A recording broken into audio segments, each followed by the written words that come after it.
Welcome to the Instant Ink Comic Book Podcast. This is the podcast where we get someone new every week, and what we do is we talk about whatever comes to mind, but while we're doing that, we come up with a one-page comic book story that we didn't have before we started. We have no idea what we're going to do today. We just know that at the end of it, we'll have a wonderful story and piece of art to show you once we've got it all together. So, my name's Adriano. You can find me at Pesto Comics on Blue Sky, Twitter, and Instagram right now. That's where I've limited myself to.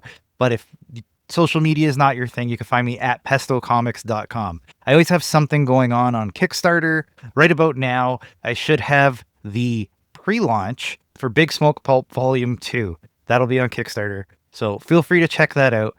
And as always, I'm joined by my much more prepared artist friend, Roberto. Roberto, please let them know who you are. Okay, I'm Roberto, comic book artist, illustrator, and I'm the co-creator of Voyager. And the easy way to find me is at robertoviacavaillustration.com. Look, you find everything there. Hey, I fumbled right off the bat, so I set the bar. Yes, Don't worry. I did forget my name at least. Yeah, you cleared it. You're good. So we have a guest today. We have Colton with us. Colton, please let him know who you are, what you're up to. Hello. My name is Colton. I live in beautiful Rochester, New York, as per my sweater. I am thrilled to be here. You can probably find me on social media. You're welcome to check me out on Instagram. It's Colton Hensley. Nothing professional on that. It's just pictures of my cat. So if that's what you're into, by all means. 100%, man. Catter Day. It's the That's way to go. That's the way to go. Yeah. I got a Catter Day post every Saturday. So You gotta do it. I'm with you. You got to follow from me easily. So before we get lost in the cat talk, what I'm going to do is I'm going to share my screen of prompts. Now, I want you to ignore these ones because I've been looking at them and they don't count. What I'm going to do is I'm going to bring up these new ones and I'm going to read them out to you. I don't think we have any. No, we have one repeat, but that's okay because the story ends up being a little bit different. So we have Sound of Thunder. A loud rumble is heard in the distance. What does it foretell? Question mark. An unexpected question asked to a character and the reaction. Secret whispers. What is everyone whispering about? Spice rack. How does a character add spice to a situation? And perfect recipe. Write about events that created a perfect disaster. So are any of these speaking to you? Any of these bring a story to mind? Yeah, these are interesting. I mean, they're the sub ones are all times even more involved, but even like the top level ones, the first is we have like spice rack and perfect recipe. I was like, that's an interesting one, even though this has nothing to do with spices or food, or it could. Who's to say? And then Sound of Thunder and Secret Whisper is interesting. My mind immediately went to like a Black Canary, like Scream kind of thing. Oh yeah. Question mark. I got nothing. So you can pick one of these. You can pick two. You can pick none. Whatever gets you going, and don't feel like we have to stick to a prompt. As long as it gets a story in mind, we'll use it. So if there's one here that really sticks with you, we'll go with that. If there's a couple you want to mix, but don't feel like you got to use all of them or anything like that.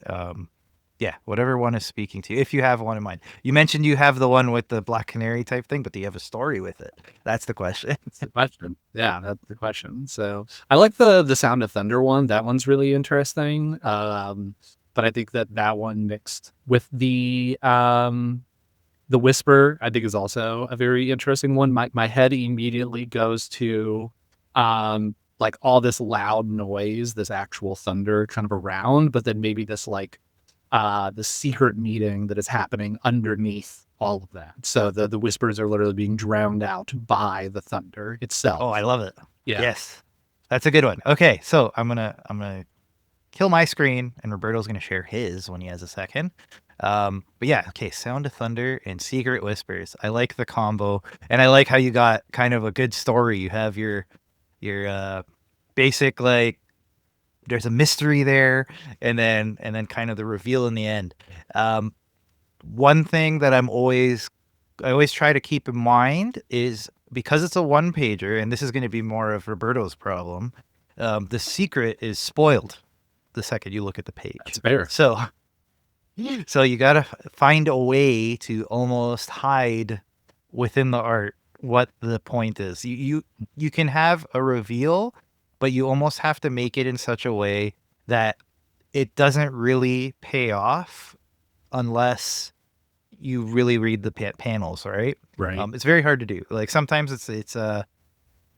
sometimes the visual is everything. So, drop my water bottle, sorry.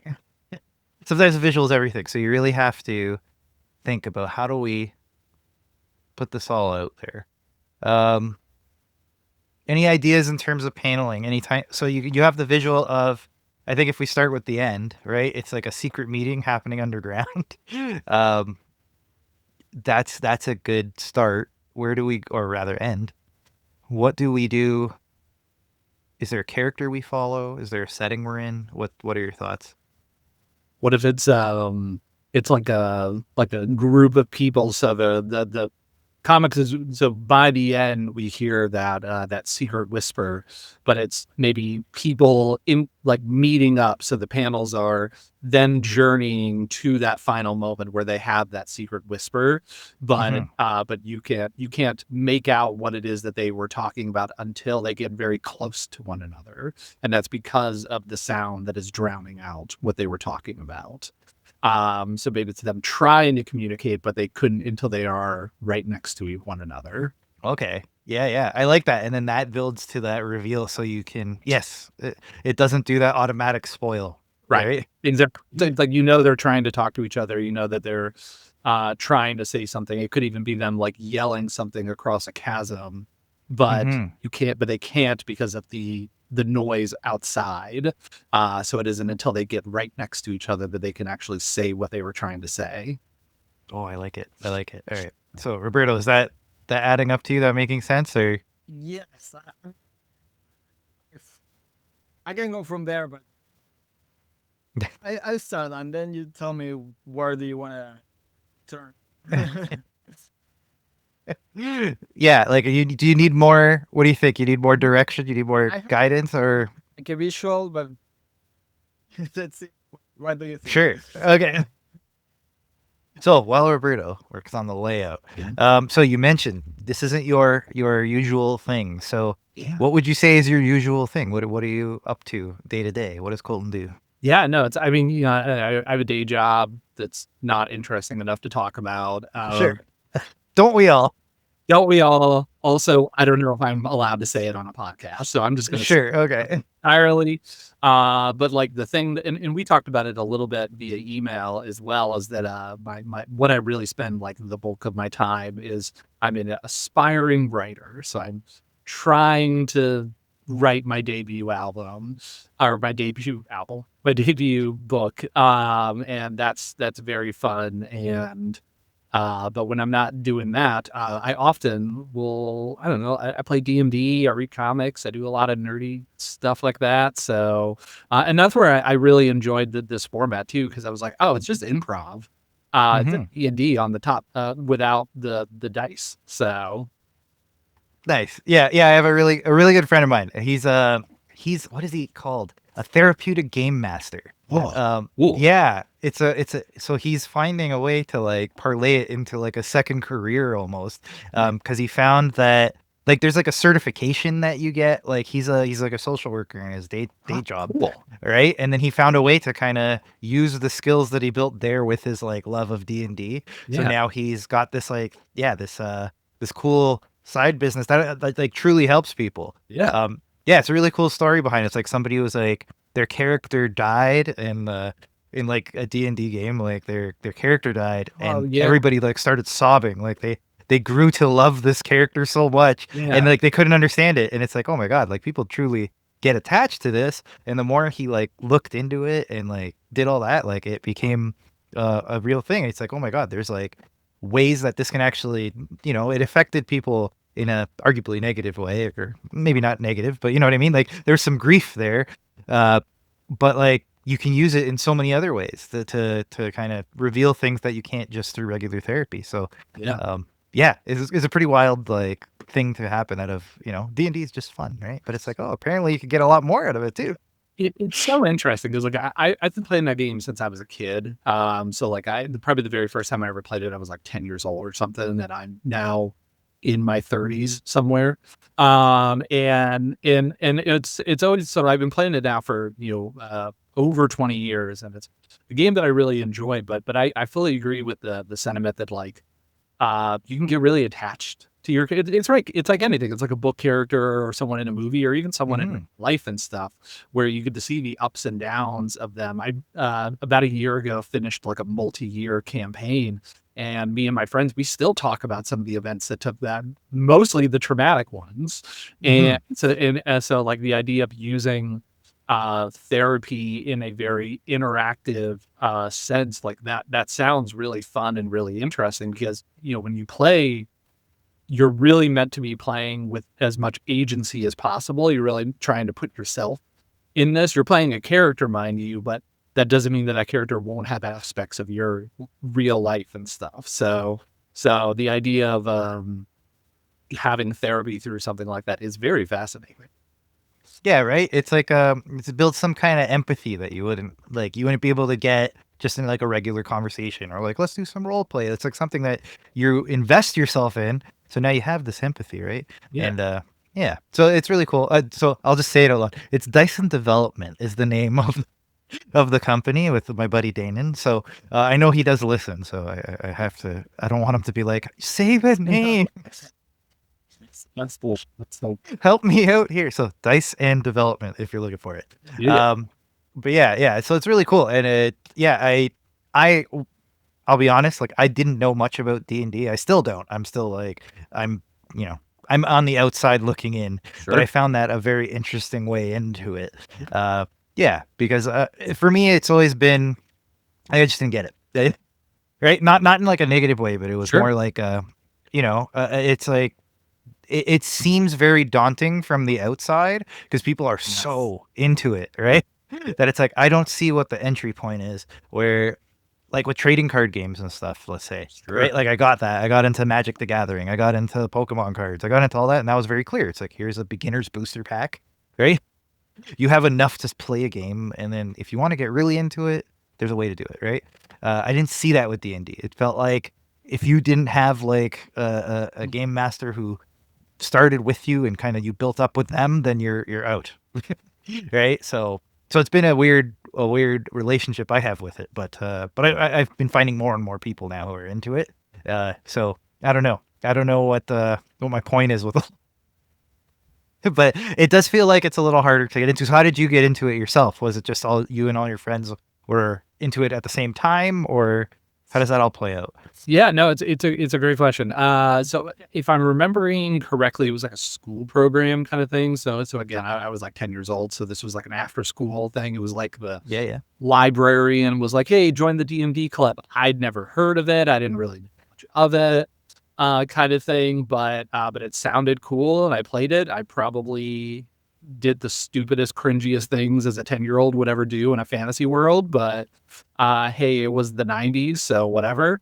And yeah, just kind of, and then I started playing in high school and then college, and now I play it literally anytime someone will ask me to. So, but I do agree with like your statement too, that like it can absolutely, like it is one of those big fandoms, right? It is very much one of those like huge fandoms that like feels very daunting to like kind of get into. And as someone who very recently got into Magic the Gathering, I was very resistant to it for my entire life, and only in the last 6 months started playing. I felt the same way about that, because I was like, oh, there's all this tens of or hundreds of thousands of cards, there's so many different play styles, there's so much of this and this. How would I get into it? And then getting a starter deck or like a computer deck kind of really got me there. The beauty of D&D is that you need nothing.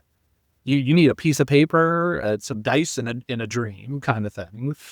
Maybe a friend or two would help. But I will say that there are solo RPGs out there. So if you don't got friends, hey, how do you want to learn that? You're more than welcome to play those as well. But there are always communities of people that play that kind of stuff. And I absolutely advocate towards playing it as someone who is often a DM and often plays this game at least every couple weeks. So Amazing. Yeah, that's awesome. Yeah, and that's exactly the, like you said, it's the knowing kind of where to get in, and knowing, like, you have to kind of put yourself out there a little bit, which is always a little hard, Yeah. right? Talking about It's funny that, yeah, you felt the same about Magic the Gathering, where I felt like, oh, there's so many, like there's a very clear path. And I think what you said about D&D, which is like, you don't need anything. It's like, that's what scares me. There are no rails. You're not the first person to say that to me. I was talking to my wife, who we've played D&D a little bit, but she's not as anywhere near as into it as I am, kind of stuff. And that's something that she has said too, is just like the idea that you can do anything almost is more decision paralysis than just do these three things, right? Like when you play a video game, it's like press X to do this, press A to do this, and those are your only options, like a Mario or something. But when you're given 100,000 cards or a booklet of dreams and you can do whatever the hell you feel like, that's kind of intimidating to new people coming in, and honestly even veterans like myself. So Yeah, right. It's the lack of confines, I feel like, because again, video games are a perfect example, right? Especially if you're of our ilk, of our age. Video games started very much on rails. Right? You go left to right, you get to the end, right? Now with open world and all that stuff, like something like Minecraft, I don't get it. yeah. I don't get, what are you doing this for? It's like, because you do it. It's fun. It's like, I don't understand. Like, how do you win? It's like, oh, you don't win. Like, how is that a video game? So it's kind of the same concept. Yeah, right? right. So for me, it's similar in that way, but I mean, there's a way around it. I think I just haven't put the effort in to actually, like, because my other worry is that I'll get into it and I'll really enjoy it, and now I have less time to do the things I need to do. So always a risk. That was my concern with getting into Magic. I was like, I told my buddy of mine, I was like, I know I'm going to like this game, so I don't want to get into it because I know I'm going to spend all of my time and probably more money than I reasonably should doing it. And hey, look, that's exactly what happened. So an absolute shocker to no one, You are right on your especially prediction. through Magic. But I will say D&D is actually one of the cheaper ones, at least like for me. It's like, you can buy the book for $50 and then that's kind of all you need kind of stuff. But a lot of that resource is like free online too. So, and we found out before the call started that we're only about 2 hours away from each other. So if you ever want to play, you let me know. So Yeah, noted. We'll figure it out. Okay, so before we get too deep into this, it looks like your layout is done. Yeah, that so was the basic idea. That doesn't look so good right now, but the idea was like it's like a lightning with a thunder. yeah, And at the time the people's getting closer, the light is like shrinking, and they can hear each other. But I don't know. You tell me if it inspires something to you. yeah. I mean, I like it. It's cool. It's really I appreciate the almost like duality aspect of it that you're kind of playing. This very like split down the middle. It's almost like worlds meeting by the end of that kind of thing. If there are even these very opposites attract kind of thing going on, that could even be kind of a fun way of just these very different people that are coming together to share a secret, but that secret being something that kind of you would look at these people and you wouldn't think that they're more different from each other, but maybe they share something that you wouldn't otherwise think from just like a visual perspective. There's a cool story element there. So right on. So I see so okay. And now that it's a question, do we want to really emphasize visually that they're different somehow? Or do we just want it to be implied? Because I feel like if we do that, I know, like, Roberto, you roughed out a car there, but is this the era we want to put it in? Do we want to put it in some kind of era where people are wearing different, like, they're from different tribes or Could be elves something? and So orcs or something like that. yeah, right. And one objection that I have with my first idea is like the lightning now seems like something fixed. It's not like and it's gone. It's It feels like it's yes, like a tornado yeah. almost. Like it's Yeah. I mean that's fine. Like if we like the They are visual. super quick and the lining, they just come together. Yeah. I get what you're saying. Yeah, that it kind of that or yeah, I don't know how you show this visually otherwise because I like um the motif of it, right? Of having that kind of splitting them, but you're right. Like if it's thunder Yeah. or lightning rather, if it'd be much faster.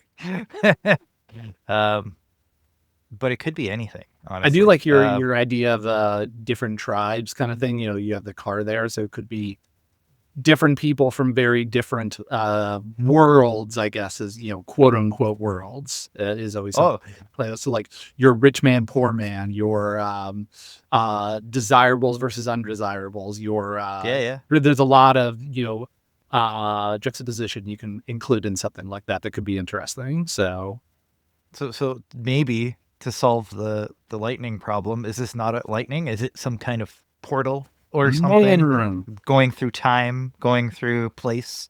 Is it aliens and humans? Is it Wait. right? If I do, maybe if I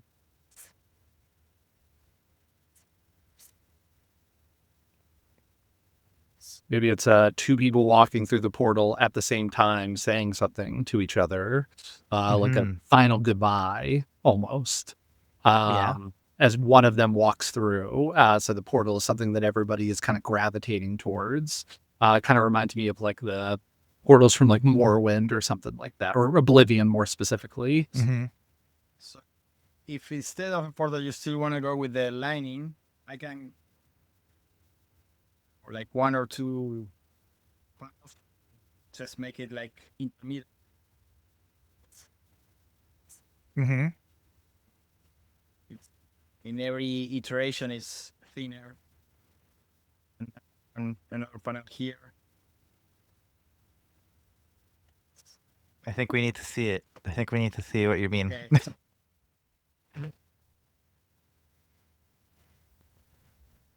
But I think you're sorry. Go ahead. No, I was gonna say this is cool. This is great. Yeah, right. It turns out pretty good. Roberto knows what he's doing. This is before he's refined it. What I was gonna say actually was because he's gone pretty straightforward with the background. Yeah. It might not take as long to refine as it does sometimes because Roberto does get lost in the details, which is great to see, but hard to do in a podcast. So I'm all about efficiency, so this is great. So yeah, yeah. You can't ask an artist to just ignore the details, can you? I mean, yeah. That's where all the spice is. How That's do what you makes it know that different. there are different tribes or anything? Yeah, right. Yeah, there's definitely a magic to it for sure. So, all right. So while he does this, we talk D&D. You mentioned comics as well. What's your flavor? What do you enjoy? Are you a big two person? Do you like just DC, just Marvel, none of it? Indie stuff? What's your bag? I'm definitely great question. I'm definitely more in the DC over Marvel kind of end. Like, don't get me wrong, I love me a good Spider-Man. Who doesn't? I'm with you. All But right. I grew up in a Justice League household. You know, Superman is our bread and butter. Nice. I've grown up in my house outside of the my dad loved the X-Men. He at one point had every single X-Men trading card that like they had ever made. Oh wow. I remember like very impressed with this when I was a kid because I was a child, and honestly, that's still cool.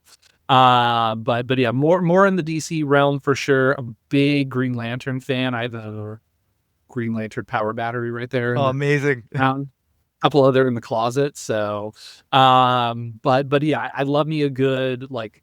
Give me an Image comic, give me a Boom or something like that. So I grew up when I first started to get like really into comics and stuff. You know, I read your Scott Pilgrims, your Why the Last Man's, your Blankets and stuff like that. But you know, I'll never say no to like a solid superhero story. And DC's always kind of shoved out. It sounds similar to you. It sound bang. Oh yeah. And for me, it's all Superman all the time. You know, Yeah. it's Yeah, Triangle era was my time. Like Death of Yeah. Superman, Yeah. like that whole stretch was what got me in. So yeah, so I've been stuck there ever since. Like you, I read all of it. I enjoy a good Marvel, whatever. Right? Sure. Superior Spider-Man is a favorite. Spear Cell. Yeah, that was a good book. That was a good run.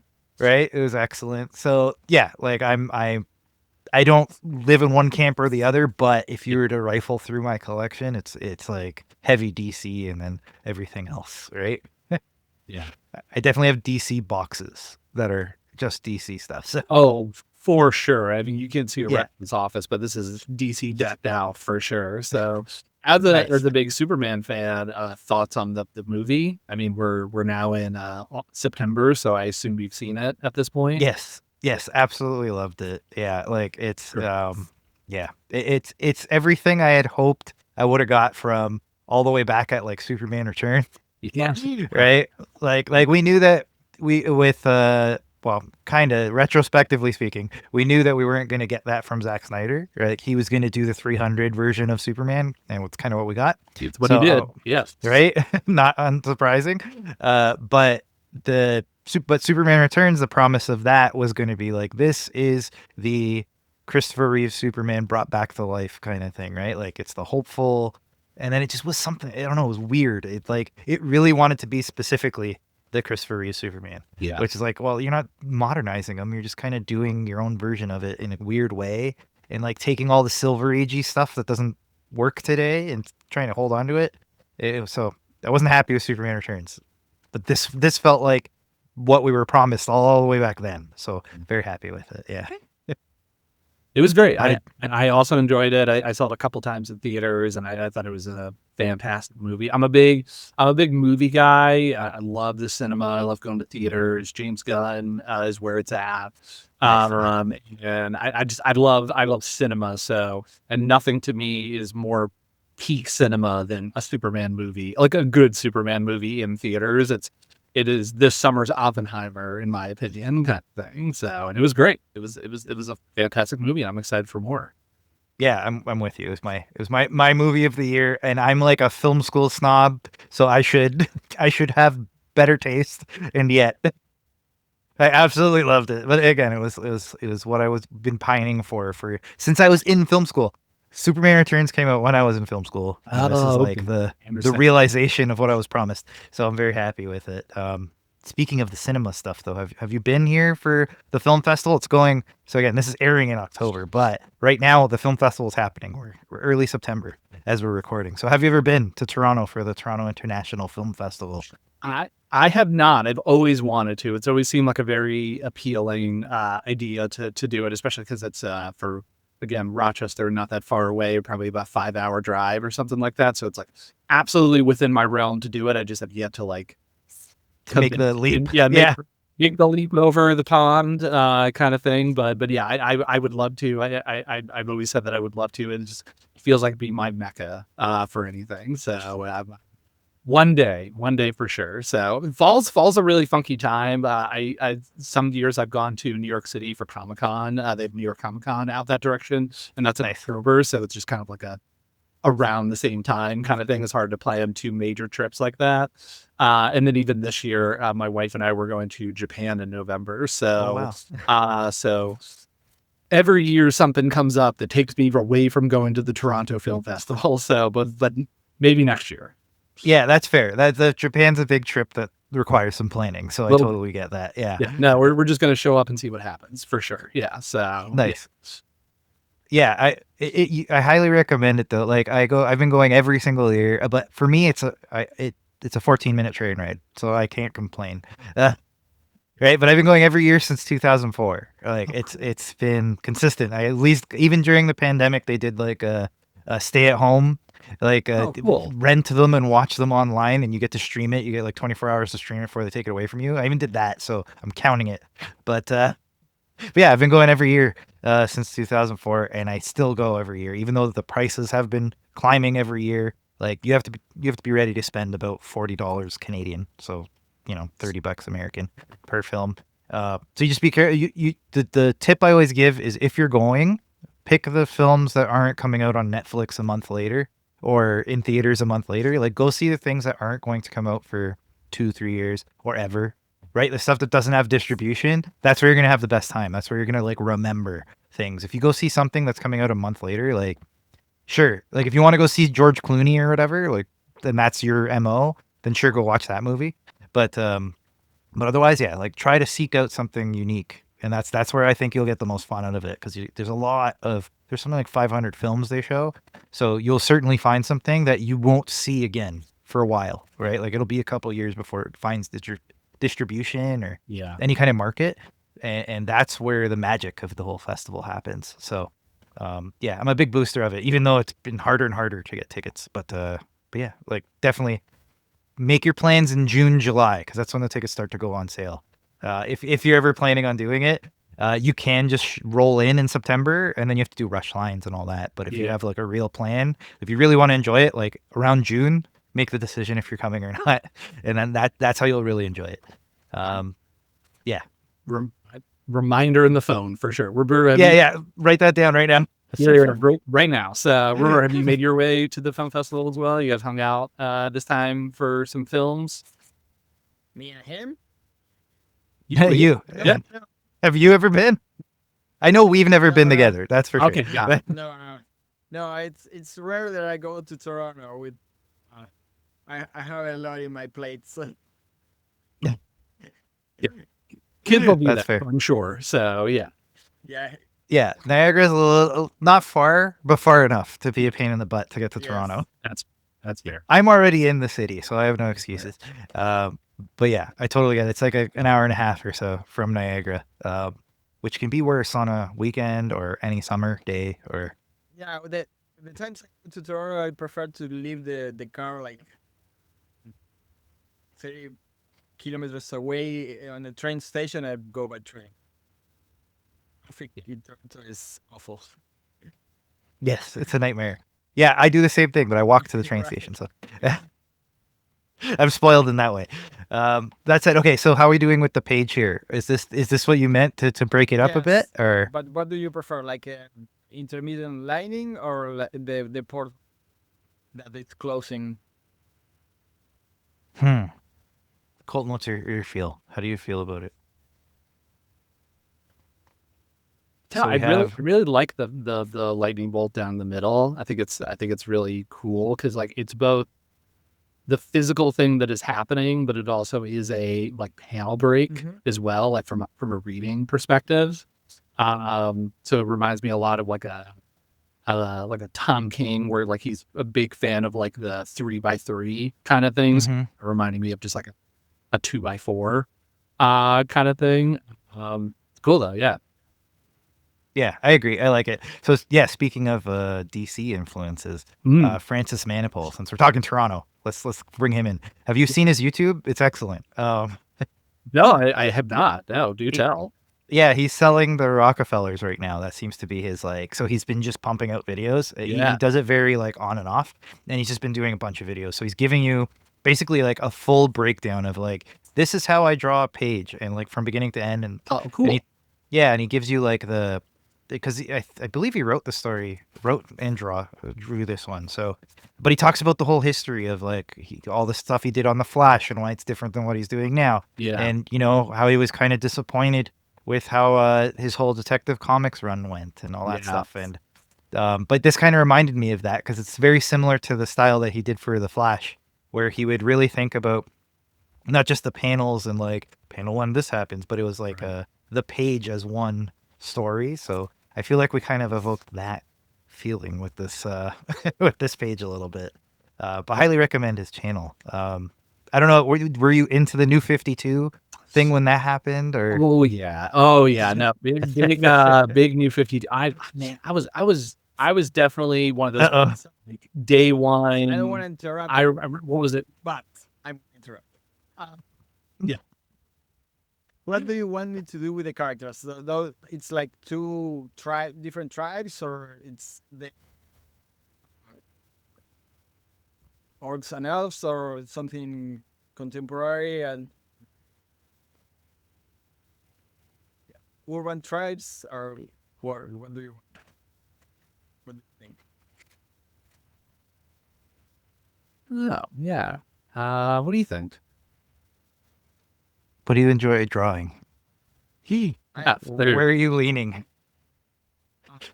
So wait, the portal there is like in between them, or they are approaching the portal that it's closing. Oh, I think they're approaching it as it's closing, Okay. kind of thing, and maybe that's how we can justify it getting like thinner and Yes. thinner as the page goes down. They, So it's kind of them working at each other to say, "Are you jumping or am I okay, so like?" they are Like kind of like this is your last opportunity to go in, maybe trying thing. So maybe then it isn't like opposite tribes. Maybe it's like brothers or sisters, kind of thing, siblings. okay. Mm-hmm. It's kind of like our first one, our first page that we did with the people arguing about who's going to go get the keys when the bear's going around the campsite, kind of thing. But it's kind of like that. Yeah. Okay. So they're all of the same. Like maybe they're from the same neighborhood or the same family or the same Yeah. something. So yeah. So less about them being too different, I guess. More just bewildered people being like, "Are you going?" Okay. Yeah. Right. I like it. Yeah. And they can't like. Yeah. Okay. Yeah. They can't. They're trying to talk to each other, right? But that thing's like crackling so loud or whatever that they can't hear it until they get to one another. What sound Right. does it make?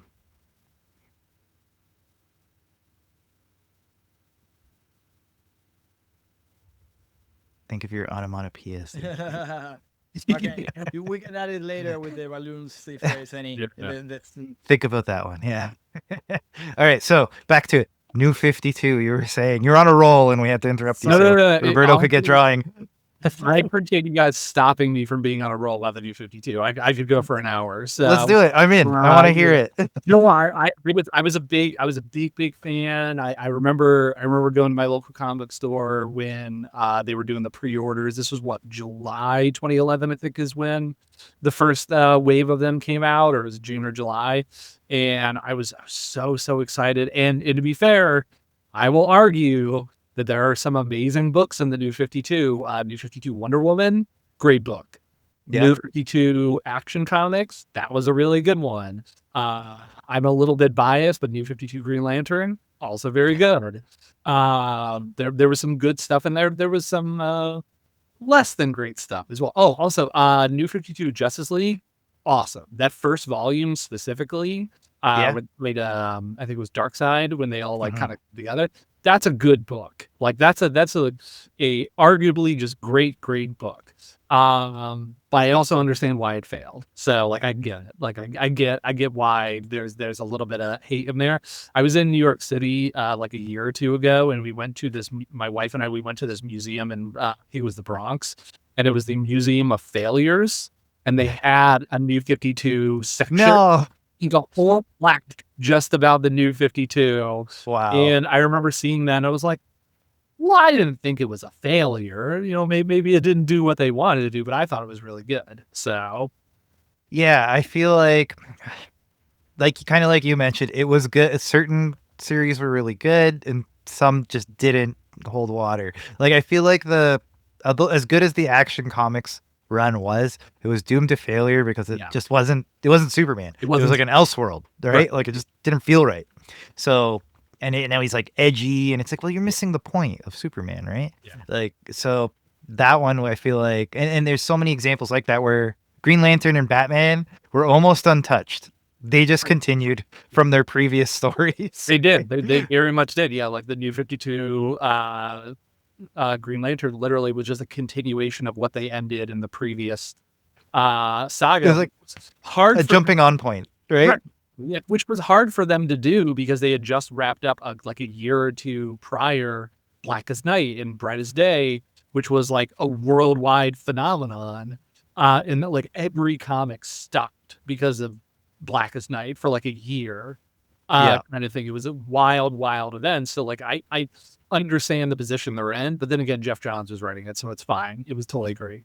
New 52 Aquaman, really good book. Not even the first volume, all of the books I thought were really strong. But then you get stuff like New 52 Teen Titans, which was okay.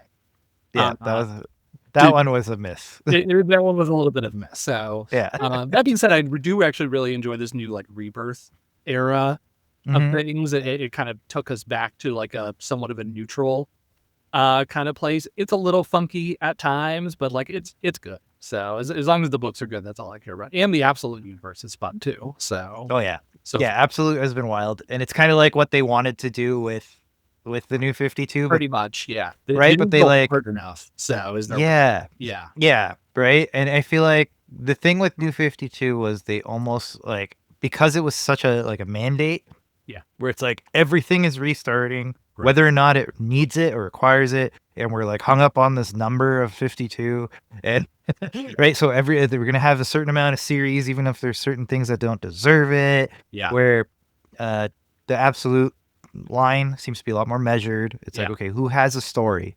Do you like aside from the top 3, right? Like they knew they were going to do Superman, Wonder Woman and Batman, Gotta do it. right? Like of course you're going to do that. And if you didn't, everyone would be waiting and asking. So you did Batman, where's Superman, right? So True. it was planned, but everything else seems to be like, okay, who has a story worth telling? Yeah. Right? Martian Manhunter, it's a miniseries. Fine, let's Good do book. it. That's a good book. Right? And it's a great book, yeah. It's a great But book, it was that. It wasn't like everybody come up with ideas and we're gonna do them so that we can hit this arbitrary number, right? So there's room for it to excel, right? And now it's become almost like the premier line, right, where you get the people who've been there and proven themselves in the mainline stuff, Yeah. right?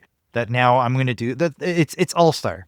Remember they had the All Star line, and that's what Yeah. that's effectively what this is, but they're not calling it that because that kind of set it up to fail right off the beginning as well, right? We're like, this is going to be only premier stories, and then you Right. got All Star Batman, which was just bizarre. Well, The art was separate. incredible. It's so bizarre in a world where you have All-Star Superman, which is considered one of like the best comics, like To DC date, comic yeah. ever.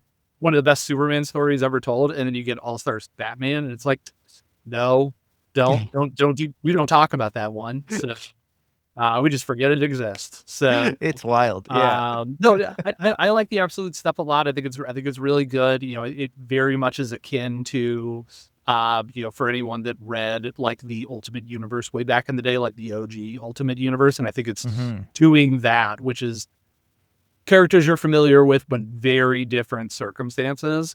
And I'm someone that loves me a good Elseworld story. I love me a good like Batman by Gaslight. I love me a good steampunk lantern or something like that. Like I love me a good what if. Absolute Universe is very fun. And honestly, that's why I liked the New 52, because there were a lot of what if aspects of that thing. I just think that they either didn't go hard enough in some books or went too hard in other ones. Yes. And that is a hard thing to balance when, to your point, you're trying to pump out. I mean, if it's 52 books, because I think it was like they did have 52 like titles. I think so. Yeah. At I one think point, at the end, you're doing that monthly. That's not an easy thing to do like 12 books a week. yeah, right. Like that's hard. So yeah. Yeah, it's tough. And then the thing with the oh man, did I lose my train of thought? This happens often, believe it or not. You're good. Yeah. But what was I gonna say? The New 52, the weird books. Man, I lost it. Okay. Anyway, Just talking about how much you love the New 52. I get it. So, I love it. Yeah. And I do feel like the problem was, so in a lot of cases, it wasn't just that they went too far in some and not enough in others, but it was because you're overwriting what came before, right? Like Superman was totally different. We were never going to get that Superman back as far as we knew, right? Like they restarted Action Comics, which was insane. Crazy. Right?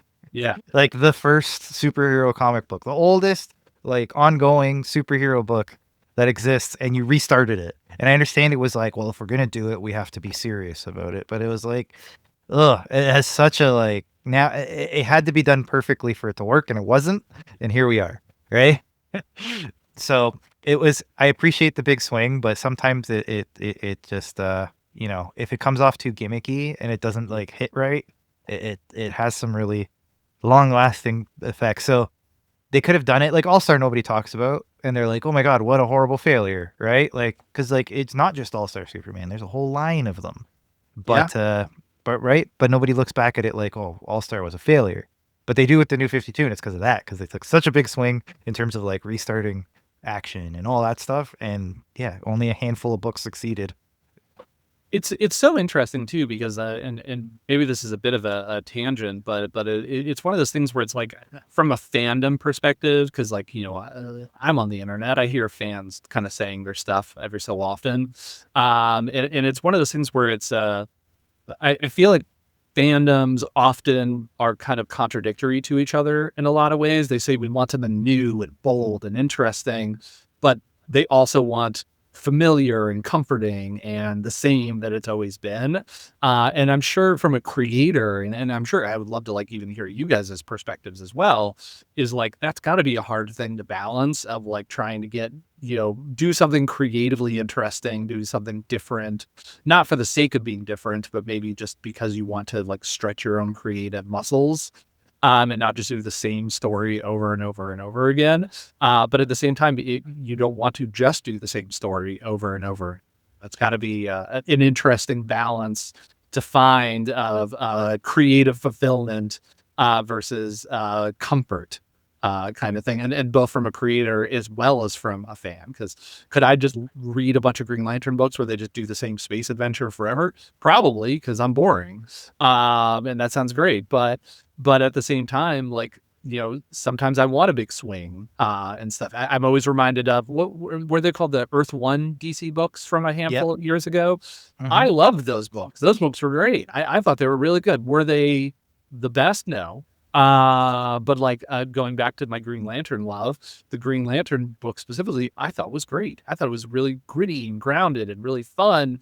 And it's something I kind of hope that they even steal a little bit in the upcoming James Gunn TV show. That was like a really fun book, but maybe it was a little too far away for some people. So. Yeah, I'm with you. I think the biggest thing that it's everybody says they want something new and then they get it and they don't like it, right? Like we've seen it even in film and stuff now, right? Everybody, I don't want these sequels or this like IP. Why is everything in the theater a sequel or IP? Masters and sequels and stuff. Like I want a prequel, and then people don't show up for original. So exactly, right? We get all these original films and everybody's like, I don't know. I don't know if I want to risk going out and spending 2 hours of my life on something new and possibly good, right? So word of mouth and all that is very difficult. And with it's worse than ever in terms of like trying to get your work, like anything, your work out there. Right. Because there's so many options, right? Like everybody's busy. They got more entertainment than they could ever fathom. So to break through and to get people to sit for now with the way films are 3 hours, right? For something that they don't have some attachment to already, right, is nearly impossible. Yeah. So it's funny though, because everybody's like, oh, I'm so tired of the same thing over and over. It's like, but are you? Like you keep going to the same thing over and over. Yeah. You say that you don't want it, but then I give you something different, you don't like it, right? So it's really hard. It's really hard as an indie, right? Because that's the big thing. You have to kind of, one thing I always do actually to at least break through the noise a little bit is I do like an homage cover of some sort, right? Oh, whether cool. It's the main cover or the variant, or actually here I have a coaster of one. So this is right. It's like Army of Darkness, but it's not. So this is by Will Robson, artist from the UK, very good artist. But you can see dude holding a coffee cup and all that. So this is from my book, Crazy Latte Thing Called Love, and that is my most eye-catching cover I have because everybody's walking by and they go, "Ooh, I recognize that." And at least now I can have the conversation with them, right? But I had to lean on something existing. Right? I had to lean on something they could recognize, and then they gave me a chance. And then, more often than not, at least now that I have them talking to me and they're kind of interested, then I can get the sell. But it's the getting the people interested to begin with, right? And if it's something they don't recognize in one way or another, good luck. Right? So it kind of sucks in that way. But there's too many out there too, right? Like, you are a book in a rack kind of thing. So to your point, like whatever you can do to get them to pick it up at least. If they pick up your book, even just to read the cover or read the back or read the first page, they're probably X times more likely to read the second page, and then more likely to read the third page. And by the time you get to the third one, then you got them, kind of thing. But the first hurdle is to get them just to pick it up in the first place. And if you can't do that, Exactly. then you're just another cover on a rack in a store kind of somewhere. So, and to your point, I'm sure that's the same with movies, because like, I mean, how, what's that joke? It's like there hasn't been an original idea since like Shakespeare or something like that. So how many villains are just Romeo and Juliet, but with different characters?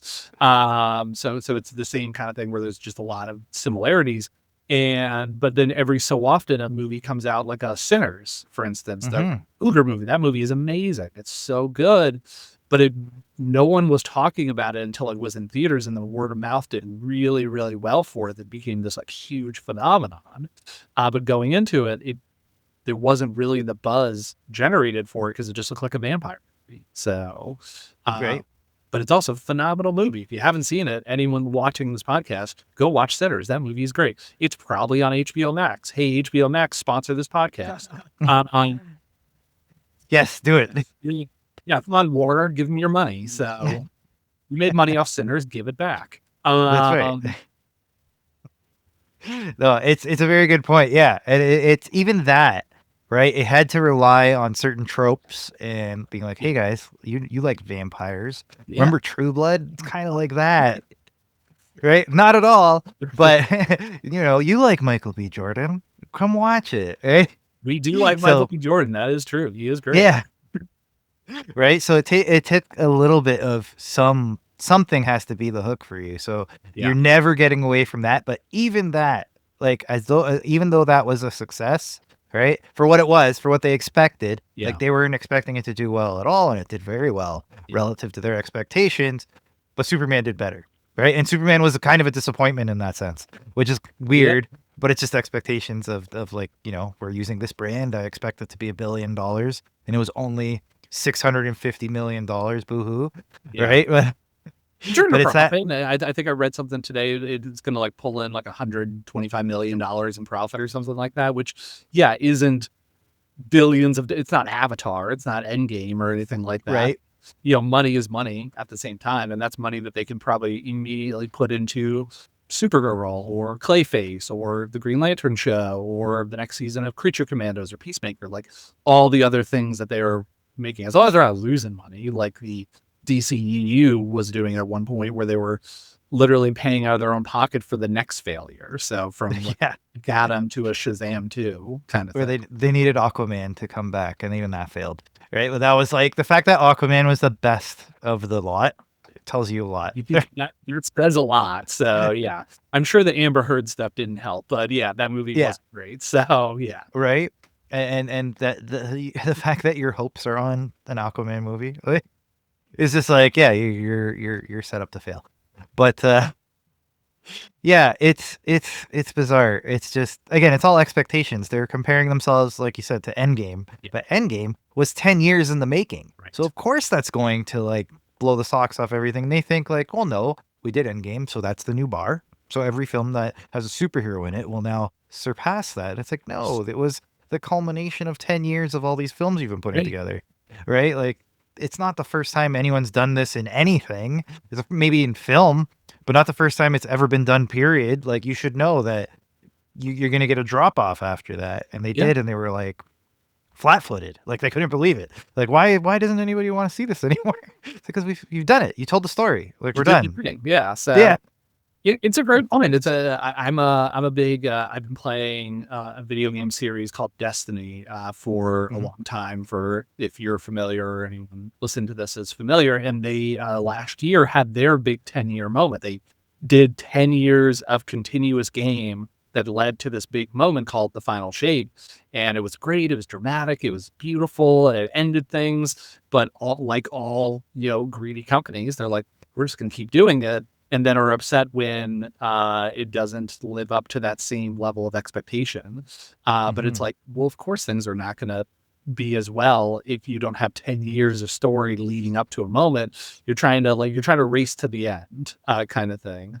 Or look at other franchises. Do you remember the Dark Universe that they tried to kick off a handful of years ago? Yeah, the Mummy and the and so it was like the Tom Cruise Mummy movie, and then they had announced all these other movies that they were going to do. I think it was like Benicio del Toro was like Wolfman, and I think they were going to get like Javier Bardem as like Frankenstein, or maybe Angelina Jolie was something. I don't specifically remember the whole lineup. I've kind of and who can blame you? Yeah, right. I purposely excluded it from my brain. But they had, but like before that movie was even out, they were already announcing the cinematic universe that is the Dark Universe, and going to lead up to this big culmination movie after like 2 years. And I was like, well, we haven't earned that. Like, why would I be invested? But also, that movie sucked, The Mummy. So, like, not only do you have to earn it, you have to build up to it to make those moments feel better and more grand and more important. But also, you just have to make good movies to get to that point. If you make bad movies, you don't deserve. Honestly, you don't really get to have the big moment because you didn't really do the work to get there, kind of thing. Yeah, and that's usually why sequels suck, right? Because usually it's a film that they had no plan for a sequel, but it did so well that we're gonna conjure one up, right? And then usually it doesn't quite work. And really, that's what happened with the MCU, right? Yeah. Like they did Iron Man. They're like, nobody's gonna watch this, right? It's who the hell knows who Iron Man is? Like, that's a dumb character. At the time, no one. Yeah. Right? And it was, he was like not even a tertiary character. Like, he had his own book, but like it wasn't, it was not a top selling book. So yeah, it had no expectation, and it did well. And then Thor kind of did well, like, and they all kind of started to do well. So they're like, okay, maybe we got something here, right? Yeah. But it took some proof of concept, and then so the Dark Universe is like the biggest example of them, like, we're launching a cinematic universe. Yes. But DC kind of did the same, right? Like they tried to steamroll it. And they're like, yeah, but everybody knows who Batman is, which, yeah, like, granted, true. but you don't like deserve a Justice League film just because everybody knows these characters. Like, prove to us that we like this iteration of these characters, right, which they did not do. Not doing right. That's true. So, I mean, there was some good stuff in the DCEU. I think there was like some interesting concepts, but I think the other issue that I always had with it is it was too creator led. It was too everybody just trying to mimic Zack Snyder. Yes. But Zack Snyder was not involved in the universe. There really wasn't a Kevin Feige of the DCEU is the problem. There wasn't anybody there to keep things consistent and good. It was Patty Jenkins doing Wonder Woman, where she had to inherit an actress that she did not cast, and story elements that she did not write, and trying to make her movie feel as consistent to a 300 style movie. And granted, the first Wonder Woman is a pretty good movie. Like, it did very well financially. It's actually a very fun movie. But to your point, then the sequel comes out and it's not as good. I'm always reminded. Did you ever watch True Detectives? Yeah. Amazing show, plus or minus. The first season of True Detectives is amazing. It's one of the best seasons of television I've ever watched. But the guy that wrote it, the showrunner, didn't plan to make a season 2. He was like, I wrote this one really good season, and now I have less than a year to write season 2, but it took him 5 years to write season 1.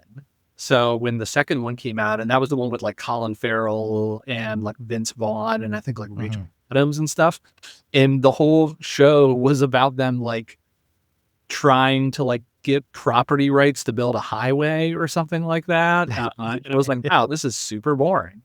Actually like really dull.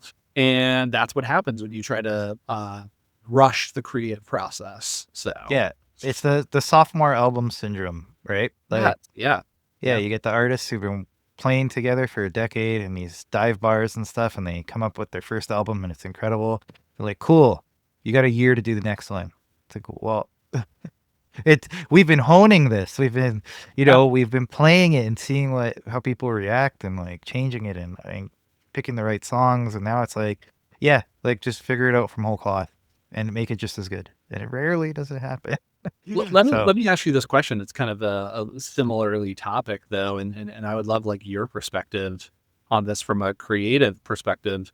Is how much, when you're like doing a project, when you're working on like your next Kickstarter or your next book or kind of any other creative endeavor that you're kind of working towards, how much do you consider the fandom versus just trying to make your own, like a book that you want that is solely yours without outside influence? Like, I imagine it's a meter, right? I imagine it's a little bit of a give and take on both, but like, how do you balance those two things, or do you just not care about one versus the other? I have an answer for that. But before I do that,